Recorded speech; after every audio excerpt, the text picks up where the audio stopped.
segunda transformação que eu quero falar com vocês é a confirmação da transição da velha aliança para a nova aliança.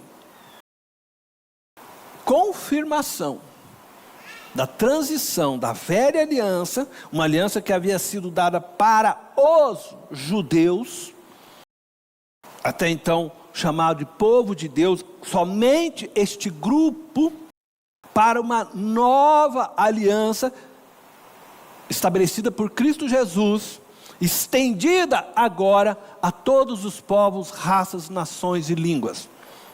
Então, por mais que muitos não compreendam, eu tenho muita dificuldade em lidar com a realidade que a velha aliança cessou, ela se encerrou em Cristo. Essa é uma verdade irrefutável da Bíblia. Veja o que diz 1 Coríntios capítulo 11, verso 25. Paulo está falando à igreja de Corinto a respeito da ceia. E ele vai fazer a seguinte afirmação: da mesma forma, depois da ceia, ele, se referindo à pessoa de Jesus, tomou o cálice e disse: este cálice é a nova aliança no meu sangue. Façam isto sempre que o beberem em memória de mim. O sangue de Jesus derramado na cruz é o marco do início de uma nova aliança. Se você estabelece uma nova aliança, automaticamente a velha aliança cessa. Há um novo pacto. Jesus encerrou toda e qualquer obrigação com a lei de Moisés. E isso não significa que eu possa viver na libertinagem. Pelo contrário, uma vez que compreendo o Evangelho de Cristo e experimento o novo nascimento, nascimento esse produzido pelo Espírito Santo de Deus em nós, eu e você não podemos mais viver no pecado. Aquele que é nascido de novo não vive no pecado. O Espírito Santo em nós nos chama para vivermos em santidade. Ele não nos deixa permanecermos no pecado. Muitas vezes caímos, como a gente diz, no pecado por uma rebeldia da nossa parte, por ouvirmos mais os desejos do nosso próprio ser, do nosso ego, da nossa alma, do nosso homem, que a gente fala carnal. E aí nós caímos, mas o Espírito de Deus, então ele começa a produzir em nós o quê?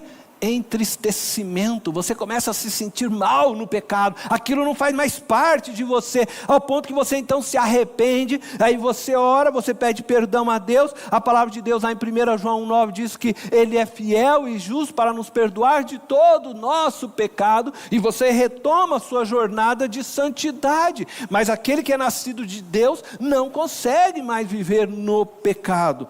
Eu não vivo mais para cumprir a lei de Moisés. Eu estou liberto dessa lei, mas eu vivo preso à lei de Cristo, à lei do Espírito. Ao cumprir a lei de Cristo, então eu cumpro também a lei de Moisés. Todo o ensino de Jesus é o ensino de como devemos viver o amor. E a lei de Moisés, Jesus resumiu ela: amarás o Senhor teu Deus de todo o teu coração e amarás o teu próximo. Então, se toda a lei de Cristo é a lei do amor, e eu vou vivendo essa lei agora, não simplesmente porque está escrito numa tábua, mas porque o Espírito agora de Deus habita em mim, conforme descreve o profeta Ezequiel, a lei agora está escrita em meu coração, está escrito com fogo em meu coração, não mais numa tábua. Então eu vivo esta santidade, eu sou levado por este Espírito a viver esta santidade, este compromisso de vida com Deus. Todo o ensino de Jesus é fundamentado no amor. Agora entenda o que eu vou dizer para você. Somente no amor a liberdade. E Jesus disse assim: verdadeiramente sereis livre. A lei não produz liberdade, somente o amor produz liberdade.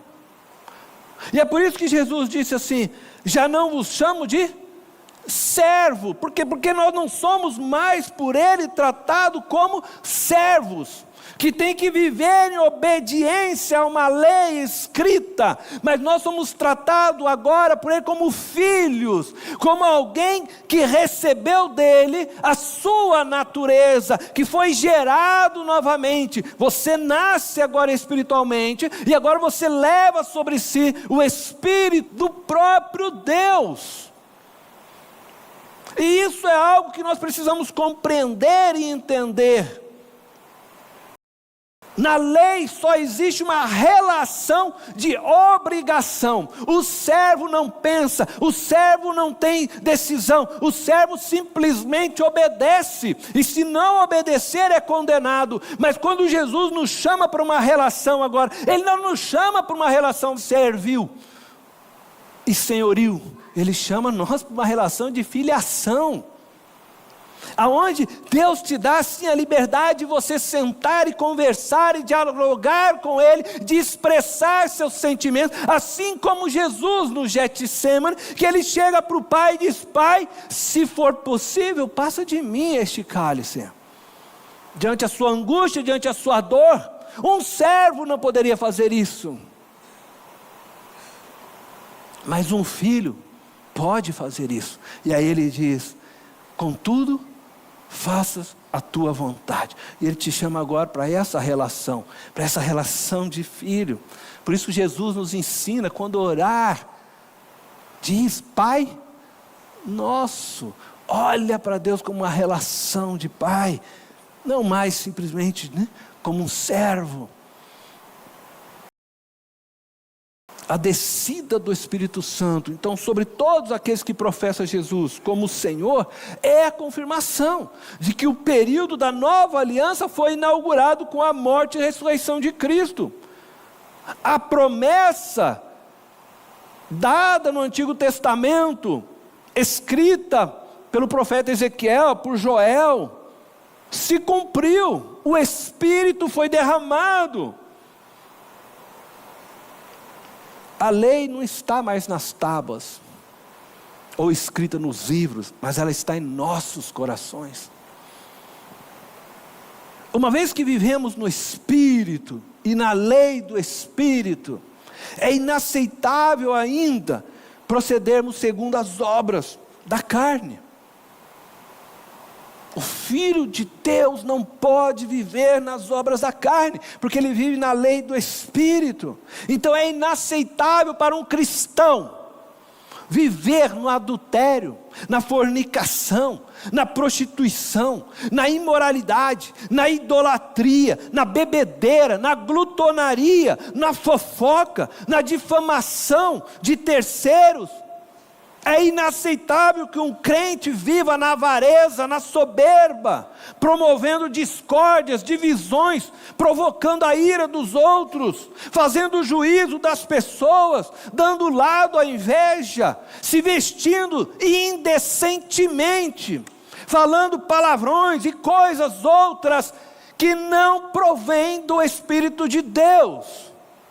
É inaceitável que um crente viva ainda uma velha natureza, vivendo dominado pelas obras da carne, porque agora você nasceu do Espírito, o Espírito de Deus habita em você, e você é chamado à santidade. Então estas coisas não podem mais fazer parte do seu viver, nem do meu viver. E isso não é uma questão de cumprir lei, mas de natureza.